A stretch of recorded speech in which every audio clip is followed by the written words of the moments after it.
ellas.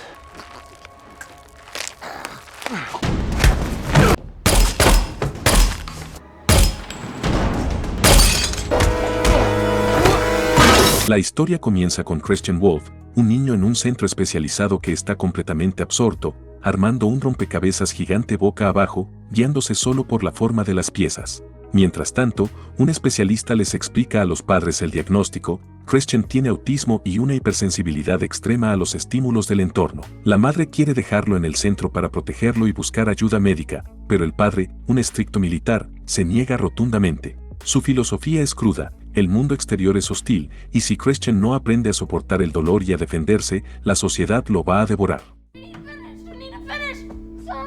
Al perder el orden, entra en una crisis desesperada de gritos y llanto. Sin embargo, la calma solo regresa cuando otra niña del centro encuentra la pieza y se la entrega. Tiempo después, vemos a Christian en su pequeña oficina contable donde atiende a una pareja de granjeros ancianos que están a punto de perderlo todo por las deudas y los impuestos. Su lenguaje corporal es rígido y evita el contacto visual, dejando en claro sus dificultades para conectar socialmente. Sin embargo, cuando se trata de números, es un genio. Mientras la pareja habla con desesperación, Christian analiza sus documentos en segundos y encuentra una solución brillante. Les explica cómo deducir la oficina de costura de la mujer como un gasto comercial, salvando sus ahorros y evitando que pierdan su granja. Los ancianos, conmovidos, le agradecen y lo invitan a pasarse por su granja, pero Christian reacciona de manera incómoda y distante, limitándose a aceptar un apretón de manos casi mecánico. Mientras tanto, en las oficinas del Departamento del Tesoro, el veterano director Requiem observa detenidamente una serie de fotografías. En todas ellas aparece el mismo hombre borroso, siempre a la sombra de los criminales, mafiosos y dictadores más peligrosos del mundo. Nadie sabe quién es, solo que lo llaman el contador. Para cazarlo, King no busca a sus mejores hombres, sino que acude a Mary Beth Medina, una joven y brillante analista con un pasado oculto que él mismo descubrió. King la cita en su oficina y le impone un ultimátum absoluto. Si no quiere que sus secretos de juventud salgan a la luz y arruinen su carrera, debe usar su talento para identificar a ese misterioso hombre antes de que él se retire en unos meses. Medina, acorralada y sin más opción que aceptar el chantaje, asume la misión. Por su parte, Christian llega a una casa que parece ser su verdadero santuario en una zona rural y apartada. El interior es minimalista, casi clínico, reflejando su necesidad absoluta de orden y control. A la hora del almuerzo, su rutina se despliega con una precisión matemática. Prepara su comida de manera metódica, 3 huevos, 3 tiras de tocino, todo perfectamente alineado en el plato y cortado con la exactitud de un cirujano. Come en absoluto silencio, concentrado únicamente en el acto. Pero el verdadero ritual comienza al caer la noche, en su habitación. Es en este momento cuando enciende las luces estroboscópicas que destellan con una intensidad cegadora y reproduce a un volumen ensordecedor una canción de rock pesado y estridente. Mientras el ruido y los destellos inundan el cuarto, Christian toma un rodillo de madera y comienza a frotarlo con fuerza contra su propia tibia, una y otra vez, soportando el dolor físico. Es su brutal método diario para desensibilizar su mente y su cuerpo ante los estímulos del mundo exterior, la única forma que encontró para mantener el control sobre su propio caos interno. En medio del ensordecedor ruido y el dolor del ritual, la mente de Christian viaja al pasado, al día en que su mundo se fracturó para siempre. El recuerdo lo transporta a la casa de su infancia, donde las valijas ya están listas en el taxi. Su madre, completamente desbordada y rota por la intensa presión de criar a un niño con necesidades especiales y por el extremo régimen de su esposo, toma la decisión de marcharse. Al día siguiente, Christian conduce hasta la enorme propiedad rural de los ancianos a los que ayudó con sus impuestos. Ellos, agradecidos por haber salvado su granja, lo reciben con los brazos abiertos y le permiten usar sus extensos terrenos para lo que parece ser un simple pasatiempo. Tras dejar atrás la granja, conduce hasta un complejo de garajes de almacenamiento cerrado donde se descubre su verdadero secreto, una casa rodante de última generación perfectamente oculta en el interior. En las paredes del remolque descansan hileras de armas de grado militar, pasaportes falsos de diferentes nacionalidades y fajos enormes de dinero en efectivo de varios países, además de obras de arte originales e invaluables de Renoir y Jackson Pollock. En ese momento, otro flashback nos revela el momento en que terminó tras las rejas en una prisión militar. Es allí, en el rústico comedor del penal, donde su vida se cruza con la de Frances Silverberg, un anciano y afable contador de la mafia que cumple su condena. Frances, al notar la brillantemente matemática de Christian y sus dificultades para relacionarse, decide tomarlo bajo su ala. En un rincón de la cárcel, rodeados de reclusos y guardias, el anciano se convierte en su maestro y en la figura paterna que tanto necesitaba. Con paciencia, Frances le enseña los secretos del lavado de dinero, los trucos para camuflar fortunas ilegales y cómo las organizaciones criminales más peligrosas del mundo mueven sus fondos sin dejar rastro. Del otro lado de la línea se escucha la voz distorsionada de una mujer misteriosa, su enlace con el mundo exterior, quien le proporciona los detalles de su próximo encargo. La mujer le informa que una importante empresa llamada Living Robotics solicitó sus servicios. Le explica que la compañía se dedica a diseñar y fabricar prótesis robóticas de última generación. El problema es que una joven contadora de la empresa descubrió una discrepancia financiera interna que nadie puede explicar. La misteriosa mujer le asegura a Christian que este trabajo es un encargo legítimo y de bajo perfil que le servirá para enfriar las cosas y desviar la atención de quienes lo están siguiendo. Christian llega a las modernas instalaciones de Living Robotics para reunirse con los altos mandos y el veterano director financiero de la empresa, Ed Chilton. En la sala de juntas, el ambiente se vuelve tenso de inmediato. Chilton, un hombre orgulloso de su trayectoria, se muestra visiblemente ofendido y a la defensiva ante la presencia de Christian. Con tono condescendiente, le echa en cara que su trabajo contable durante los últimos 15 años ha sido impecable y que la auditoría es un insulto a su profesionalismo, insistiendo en que no hay ningún error en los libros de la compañía. Tras la tensa entrevista, el contador pasa a hablar con el fundador de Living Robotics, Lamar Blackburn. Lamar le pide a Christian que sea sus ojos y sus oídos, necesita resolver el problema, y tras una larga conversación, Christian le dice que comenzará en la mañana del día siguiente. Mientras tanto, en un oscuro estacionamiento,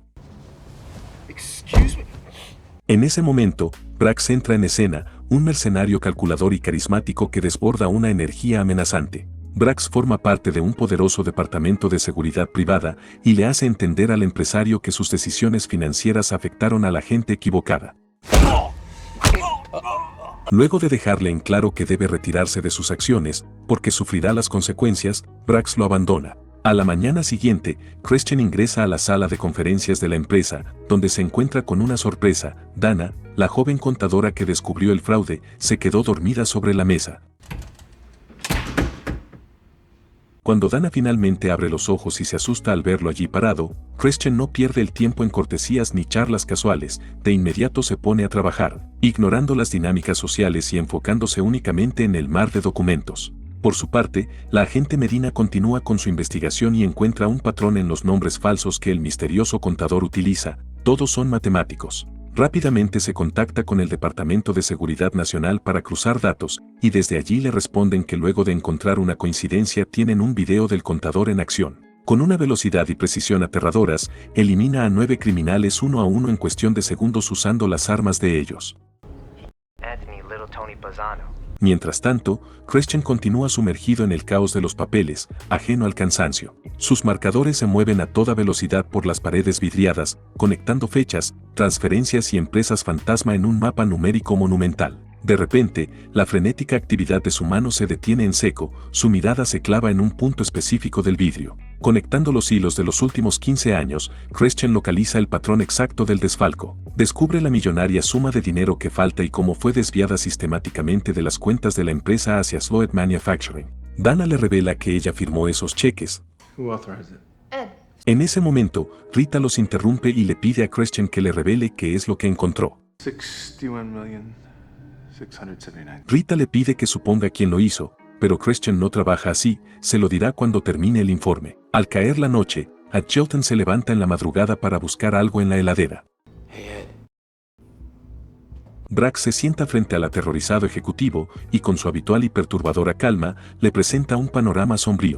Le da a elegir entre que sus amigos se ocupen de él y toda su familia, o que él mismo resuelva el problema, asegurándole que la segunda opción mantendrá intacta la reputación de su familia y el cobro de su seguro de vida. Al día siguiente, Christian regresa a las oficinas de Living Robotics con su habitual puntualidad.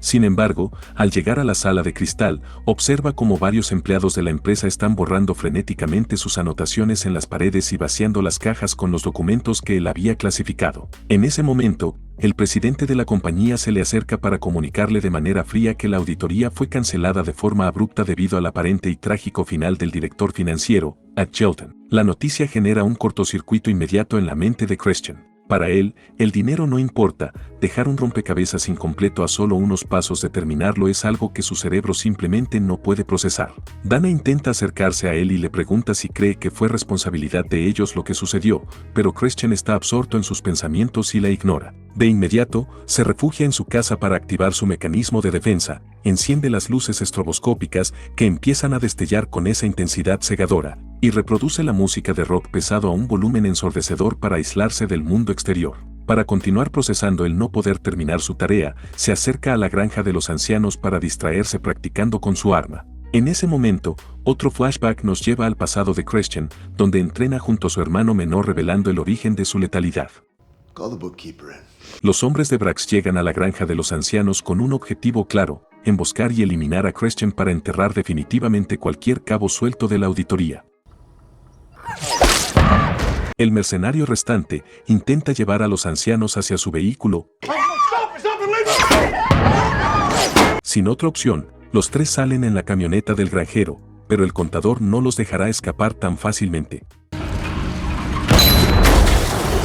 Mientras el vehículo comienza a detenerse, Christian corre hacia él y logra sacar al hombre de Brax de la cabina. Con movimientos rápidos y precisos, reduce al mercenario que antes de exhalar su último aliento, le revela al contador que solo recibió órdenes de eliminarlo a los dos. Tras descubrir que Dana es el próximo objetivo, Christian sube a su camioneta y conduce a toda velocidad hacia el departamento de la joven, mientras habla con la mujer misteriosa pidiéndole que elimine su identidad y le prepare otra. Antes de llegar al departamento de Dana, la llama por teléfono para darle aviso, pero ella rechaza la llamada.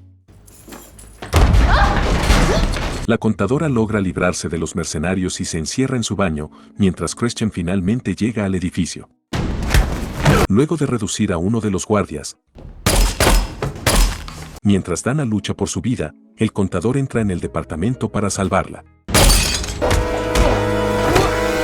La noticia no tarda en llegar a Brax, que se sorprende cómo sus hombres fueron eliminados por un simple contador. Tras rescatarla, Christian lleva a Dana hasta su remolque.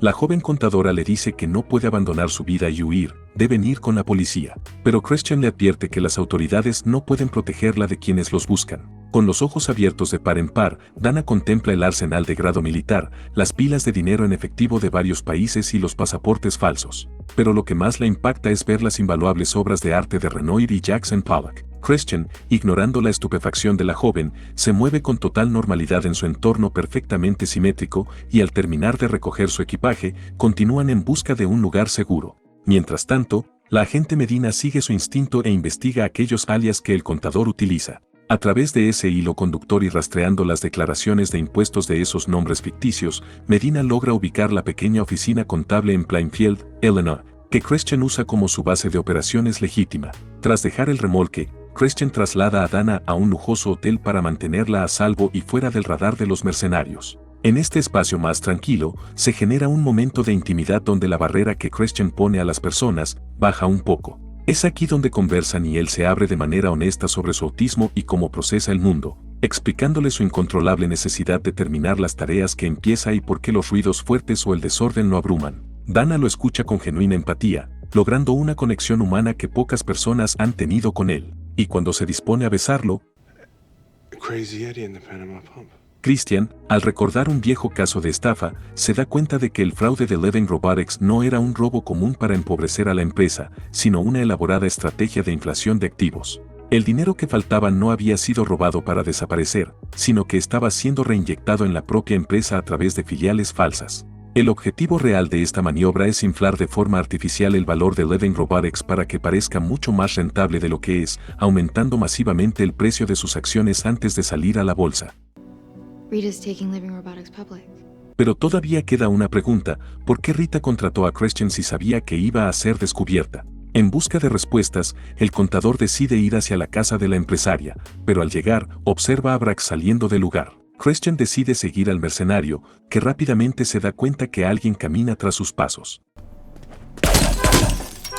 Luego de abandonar la persecución entra en la casa de Rita y allí encuentra a su empleadora descansando para siempre en un sillón. En ese momento, y con Rita fuera de escena, entiende finalmente que el único beneficiario del fraude es Lamar Blackburn. Cuando Dana descubrió irregularidades, Lamar contrató a un auditor externo para demostrar transparencia y calmar sospechas, esperando que la discrepancia permaneciera oculta. Sin embargo, cuando Christian descubrió los 61 millones de dólares desaparecidos, el empresario comenzó a eliminar a todas las personas que conocían la verdad. Al regresar a la habitación y ver a Dana durmiendo, Christian decide no despertarla. En su lugar, le deja una nota de despedida y se marcha con un objetivo claro: ir directamente a buscar a Lamar Blackburn para terminar con el hombre responsable de poner sus vidas en peligro. Con la investigación armada, la agente Medina va a la oficina de Raken para presentarle su gran hallazgo. En ese momento, ambos se dirigen a la propiedad que Christian tiene a su nombre, pero como era de esperarse, la encuentran vacía. Mientras descansan en la sala, recomienza a relatarle su historia personal con el contador, revelándole cómo conoció a Christian tras una violenta escena contra el cartel de la mafia de Gambino. Años atrás, cuando Ray era un agente del tesoro con una trayectoria monótona, se le presentó la oportunidad de su vida con Frances Silverberg, una leyenda del dinero sucio que había manejado las finanzas de la familia criminal Gambino por más de 40 años. El jefe de la mafia, el gran Tony Bassano, temía que la avanzada edad de Frances lo hiciera vulnerable a traicionarlos, por lo que le ordenó a su hijo, el pequeño Tony, que lo eliminara.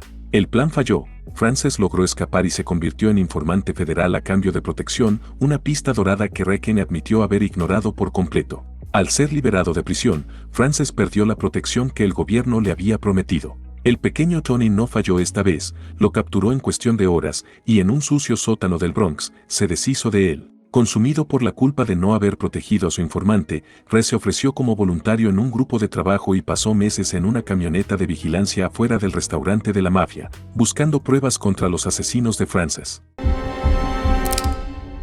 Ray nunca supo por qué el contador le perdonó la vida, hasta el día que recibió una llamada en su oficina. La voz al otro lado del teléfono le aseguró que trabajaba para el contador. Desde ese momento, comenzó a facilitarle información que impulsó su carrera de manera meteórica, permitiéndole resolver innumerables casos en los que, en realidad, no tenía ningún mérito. So who is he? Ray le explica que Frances fue el mentor de Christian y que, al enterarse de la muerte del anciano, este escapó de la prisión militar. Cuando Medina le pregunta si existe algún registro o legajo que revele la verdadera identidad del contador, Ray le responde que esos archivos son clasificados. Lo único que se conoce es un incidente ocurrido en una funeraria en 2003. Aquel año, Christian y su padre asistieron al velorio de Lauren Alton, quien había formado una nueva familia. Al verlos allí, su esposo les exigió que se retiraran. La seguridad del lugar intervino, pero Christian terminó enviándolos al hospital. Barney Fife type squares off with our boy, gets rattled. El coronel se interpuso delante de su hijo y la disputa terminó en segundos. Aunque el viudo identificó al coronel por su nombre, sabiendo que era el ex esposo de la difunta, esa identidad también resultó ser falsa. Al concluir el relato, Ray le confiesa a Medina que no la eligió al azar para este caso, está a punto de jubilarse y cuando la misteriosa mujer vuelva a llamar, se necesita a alguien al frente para responder.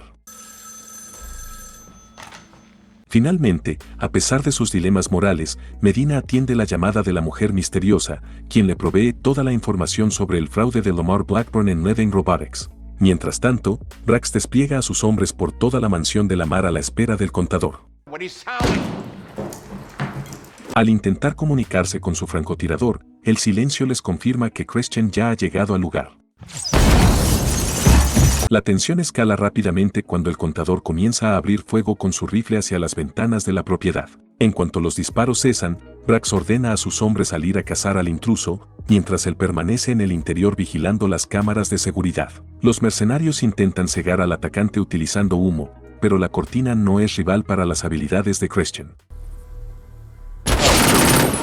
Emergiendo de las sombras, el contador se enfrenta al equipo de seguridad, eliminándolos uno a uno con una precisión y rapidez letales. Desde el interior, Brax y Lamar escuchan cómo el intruso avanza ahora por el techo, mientras los últimos hombres que quedan en pie lo esperan preparados. A pesar de ser alcanzado, el contador logra dejar atrás a dos hombres y continúa en su búsqueda del empresario. Tras un brutal combate cuerpo a cuerpo que lo deja gravemente herido, Christian comienza a recitar un poema de su infancia, un mantra al que siempre recurre para intentar controlar sus emociones. Al escuchar el verso, Brax lo reconoce de inmediato y su respiración se acelera. Justo cuando el último de sus hombres sale a cazar al intruso, al verse cara a cara, Christian baja su arma sorpresivamente. Hello, Braxton.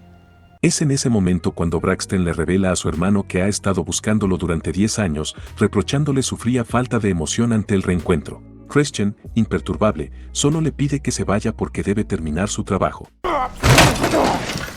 Viejas heridas familiares que nunca cicatrizaron salen a la luz, y tras un duro enfrentamiento donde Christian logra reducir a su hermano, ambos se detienen por un instante. I'm sorry, Braxton.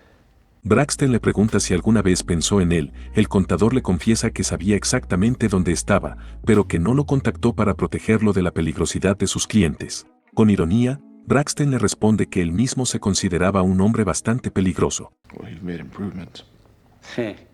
De pronto, Lamar interrumpe la escena recriminándole a Christian que la oferta pública de Levin Robotics habría valido miles de millones de dólares si él no se hubiera entrometido, un dinero que, según afirma, planeaba utilizar para mejorar vidas. Al preguntarle si entiende la magnitud de lo que eso significa, Yes, I do.